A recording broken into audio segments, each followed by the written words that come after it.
सुप्रभातम। संस्कृत में आज तृतीया पाठः छत्तीसगढ़ प्रदेशस्य वनानि पढ़ेंगे। छत्तीसगढ़ प्रदेशस्य वनानि मतलब इसका अर्थ है छत्तीसगढ़ प्रदेश के वन। इसी का वर्णन है इस पाठ में। आइए इसे पढ़ते हैं।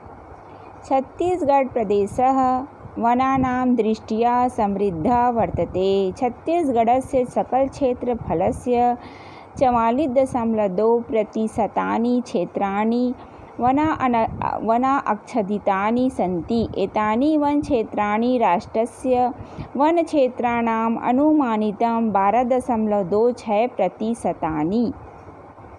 दूसरा पैराग्राफ। वनम् अस्माकं महानिधिः अस्ति। न केवलं वनानां रमणीयता मनसि रचयन्ति, अपितु अनेन पर्यावरणमपि सुरक्षितं भवति। ये घटकाः पारिस्थितिकीतन्त्रं प्रभावयन्ति तेषु घटकेषु वनं सर्वप्रमुखम् अस्ति। वस्तुतः वनं वसुन्धराय सुरक्षावलयमस्ति। वृष्टेः मुख्यकारणं वनमेव अस्ति। इदं शुद्धं वायुं प्रददाति, मृत्तिकायाः अपरदनं न्यूनीकरोति, जगतः तापमानस्य नियन्त्रणं करोति। अतएव वनसंरक्षणम् अत्यावश्यकम् अस्ति। अगला पैराग्राफ देखिए। विविधाभिः वनसम्पदाभिः सम्पन्नानि वनानि प्रदेशे विद्यते। विधिक प्रबन्धया दृष्ट्या वनानि त्रिवर्गेषु विभक्तानि। आरक्षितवनं, संरक्षितवनं, वनम् अवर्गीकृतं वनं च। आरक्षितवनस्य प्रबन्धनं सुव्यवस्थितं भवति।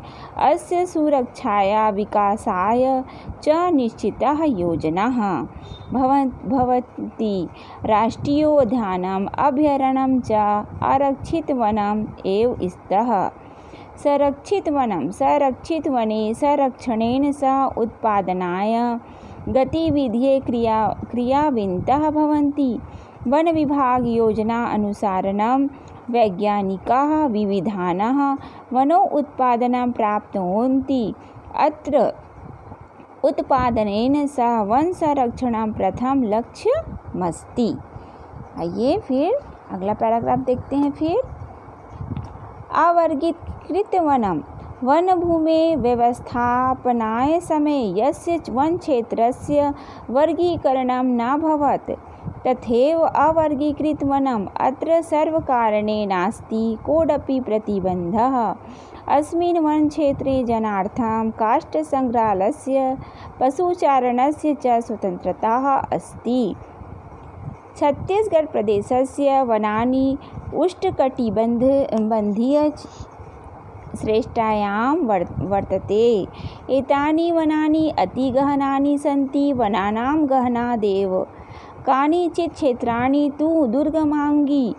प्रदेशस्य उत्तर-दक्षिणभागयोः सघनानि वनानि सन्ति, परन्तु मध्यभागे विरलानि। एतेषां विशेषता अस्ति यतः तानि सर्वाणि पर्णपातिवनानि सन्ति। तत्र मुख्यतः वृक्षाणां 2 प्रजातयः स्तः। सालसौगन्धस्य अन्यप्रजातयः अपि सन्ति। खदीर, तेन्दु, वसाः, आमलकी, साजा, बीजा, धौरा, करगा, हल्दू, मधुकचेती। फिर अगला पैराग्राफ देखते हैं। उपलब्धासु वनस्पतिषु औषधिपादपाः प्रचुरमात्रायाम् उपलभ्यते।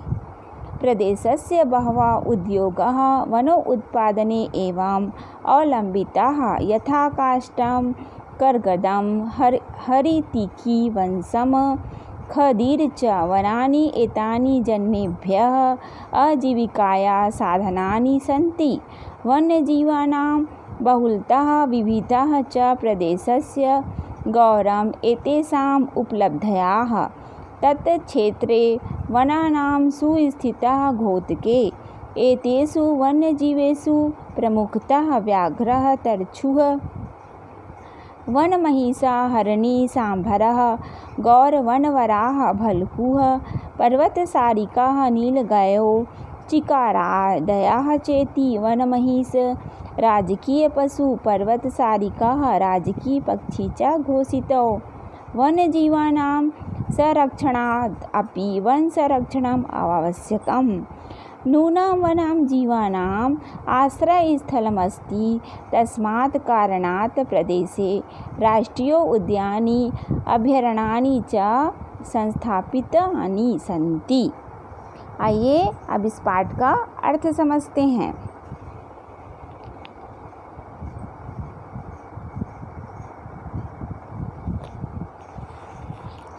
पहला पैराग्राफ को देखना।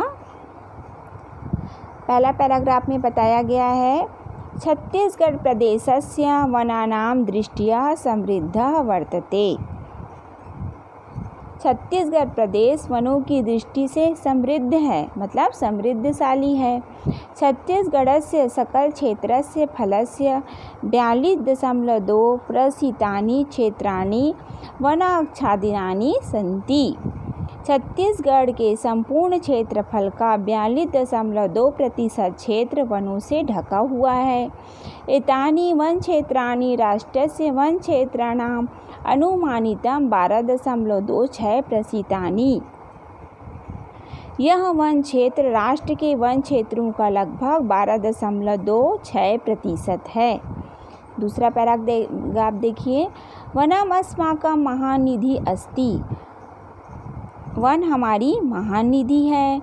न केवलं वनानां रमणीयता मानसी रजति अपितु अनेन पर्यावरण अपि सुरक्षितं भवति। न केवल वनों की सुंदरता मन को आनंदित करती है, बल्कि इससे पर्यावरण भी सुरक्षित होता है।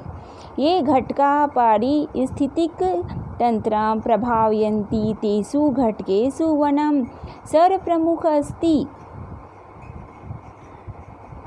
जो कारण पर्यावरण तंत्र को प्रभावित करते हैं, उन कारणों में वन सर्व प्रमुख है। वस्तुतः वनं वसुंधराय सुरक्षावलयमस्ति। वास्तव में वन पृथ्वी का सुरक्षा चक्र है। वृष्टि मुख्य कारणं वनमेव अस्ति। वर्षा का मुख्य कारण वन ही है। इदं शुद्धं वायु प्रददाति। ये वन ही शुद्ध वायु को प्रदान करती है। मृत्तिकाया अपरदनं न्यूनीकरोति। मिट्टी के अपरदन को कम करते हैं। जगत तापमानस्य नियंत्रण करोति। संसार के जगत के तापमान को नियंत्रण करती है। अतएव वन संरक्षणम, इसीलिए वन का संरक्षण अति आवश्यक है। फिर उसके बाद अगला पैराग्राफ में ध्यान दीजिए। अगला पैराग्राफ दिया है आपका विविधाभि वन संपदाभि संपन्नानि वनानि प्रदेशे विद्यते। विभिन्न वन संपदाओं के संपन्न वन छत्तीसगढ़ प्रदेश में विद्यमान है। विधिकः प्रबंधनाय दृष्ट्या वनानि त्रिवर्गेषु विभक्तानि आरक्षित वनं संरक्षित वनं अवर्गीकृत वनं च। व्यवस्था की दृष्टि से वनों को 3 भागों में विभाजित किया गया है। आरक्षित वन, संरक्षित वन और अभिभाजित वन। फिर देखिए अगला आरक्षित वन के विषय में बताया गया है। आरक्षित वनम, आरक्षित वनस्य प्रबंधनं सुव्यवस्थितं भवति। आरक्षित वन का प्रबंधन सुव्यवस्थित होता है। अस्य सुरक्षाया विकासस्य च निश्चिता योजना भवन्ति। इसकी सुरक्षा और विकास की निश्चित योजनाएं होती है। राष्ट्रीय उद्यानम अभयारण्यम च आरक्षित वनम एव स्तः। राष्ट्रीय उद्यान और अभयारण्य आरक्षित वन की है। फिर उसके बाद अगला पैराग्राफ को देखिए। संरक्षित वन के विषय में दिया है। संरक्षित वनम, संरक्षित वने संरक्षणे सह उत्पादनाय गतिविध्याय क्रियाविन्तः भवन्ति। संरक्षित वन में संरक्षण के साथ उत्पादन के लिए गतिविधियाँ क्रियान्वित होती हैं, मतलब चलते रहती है। वन विभाग योजनानुसार वैज्ञानिकः विविधान् वनोत्पादनं प्राप्नुवन्ति। वन विभाग योजनानुसार वैज्ञानिक विधि से वनों के उत्पादन प्राप्त करता है। अत्र उत्पादनेन सह वन संरक्षणं प्रथम लक्ष्यमस्ति। यहाँ उत्पादन के साथ वन संरक्षण प्रथम लक्ष्य है। आइए फिर आगे का पैराग्राफ देखते हैं। आगे आप लोग को दिया गया है अवर्गीकृत वन। तो अवर्गीकृत वन के विषय में पढ़िए। वन भूमि व्यवस्थापनस्य समयस्य वन क्षेत्रस्य वर्गीकरणं न भवत् तदेव अवर्गीकृत वनम्। वन भूमि की व्यवस्था के समय जिस वन क्षेत्र का वर्गीकरण नहीं हुआ वही अवर्गीकृत वन है। अत्र सर्वकारणे नास्ति कोऽपि प्रतिबंधः। इन वन क्षेत्रों में लोगों के ध्यान दीजिए यहाँ पे, अत्र सर्वकारणे नास्ति कोऽपि प्रतिबंधः। यहाँ शासन के द्वारा कोई रोक नहीं है। अस्मिन् वन क्षेत्रे जनार्थं काष्ठ संग्रहणस्य पशुचारणस्य च स्वतंत्रता अस्ति। इस वन क्षेत्र में लोगों के लिए लकड़ियाँ एकत्रित करने की और पशुओं को चराने की स्वतंत्रता है। फिर अगला पैराग्राफ देखिए। छत्तीसगढ़स्य प्रदेशस्य वनानि उष्णकटिबंधीय श्रेण्यां वर्तते। छत्तीसगढ़ प्रदेश के वन उष्णकटिबंधीय श्रेणी में आते हैं। एतानि वनानि अति गहनानि सन्ति। यह वन अत्यधिक घने होते हैं। वनानां गहनादेव कानिचित् क्षेत्राणि तु दुर्गमांगी। वनों के घने होने से कुछ क्षेत्र बहुत दुर्गम हैं। प्रदेशस्य उत्तर दक्षिण भागयोः संघनानि वनानि सन्ति परंतु मध्य भागे विरलानि। वनों के घने होने से कुछ क्षेत्र तो दुर्गम ही है। प्रदेश के उत्तर दक्षिण भागों में घने वन हैं परंतु मध्य भाग में घने वन नहीं हैं। आगे देखिए फिर। तत्र मुख्यतः वृक्षाणां ते प्रजातीय। यहाँ मुख्य रूप से वृक्षों की प्रजातियाँ हैं। द्वे प्रजाति मतलब दो प्रजाति हैं। अब देखते हैं इसमें क्या दिया है। स्तः साला सौगन्धस्य अन्य प्रजाताय अपि सन्ति।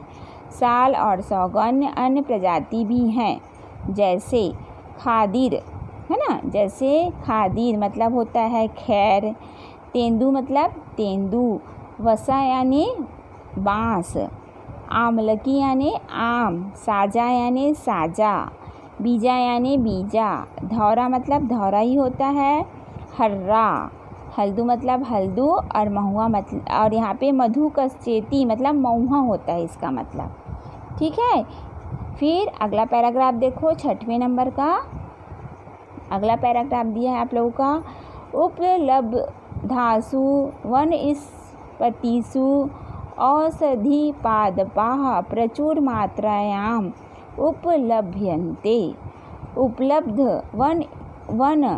वनस्पतियों में औषधियों के पौधे पर्याप्त मात्रा में उपलब्ध होते हैं। प्रदेशस्य बहवः उद्योगाः वनों उत्पादने एवं अवलंबिता यथा काष्ठं कंगर्धं हरितकी वंशः खादिर च। वनानि एतानि जनेभ्यः आजीविकाया साधनानि सन्ति। आइए समझते हैं यहाँ पर।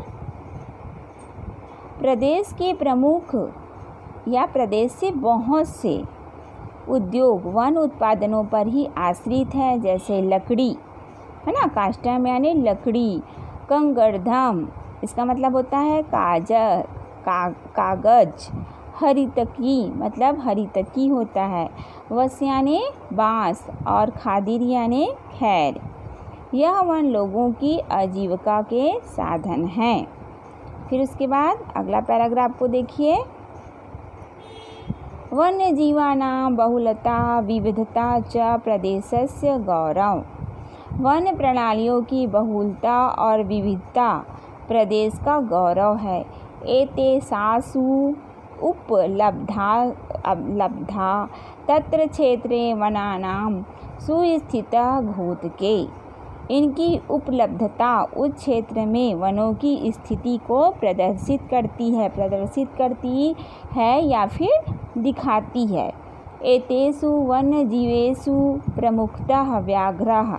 आइए यहाँ पर देखते जाना और समझते जाना। इन वन प्राणियों में प्रमुख रूप से बाघ, तेंदुआ, जंगली भैंसा, हिरण, सांभर, गौर, जंगली सुअर, भालू, पहाड़ी मैना, नीलगाय और चिकारा इत्यादि है। वन महिष राजकीय पशु। आइए यहाँ पर देखिए। जंगली भैंसा राजकीय पशु और पहाड़ी मैना राजकीय पक्षी घोषित है। वन्य जीवानाम, यहाँ पर देखिए, वन्य प्राणियों की रक्षा के लिए भी वन आवश्यक है। फिर सबसे आखिरी पैराग्राफ में देखिए। नूनम वनम जीवानाम आश्रय स्थलमस्ति। ठीक, ध्यान दीजिएगा, वास्तव में वन जीवों का आश्रय स्थान है। तस्मात् कारणात् प्रदेशे राष्ट्रीय उद्यानी अभयारण्यानि च संस्थापितानि सन्ति। इस कारण से प्रदेश में राष्ट्रीय उद्यान और अभयारण्य स्थापित है। ठीक है, इस प्रकार से इस पाठ को आप लोग को पहले पढ़ाया गया है। पहले आप लोग इसको पढ़ेंगे, उसके बाद पढ़ने के बाद फिर इसका अर्थ समझेंगे। ठीक, फिर इस पाठ का प्रश्न उत्तर और पाठ का अनुवाद भी आप लोगों के पास भेजा जाएगा आज ही। आप लोग उसे अपने कॉपी में लिखिए।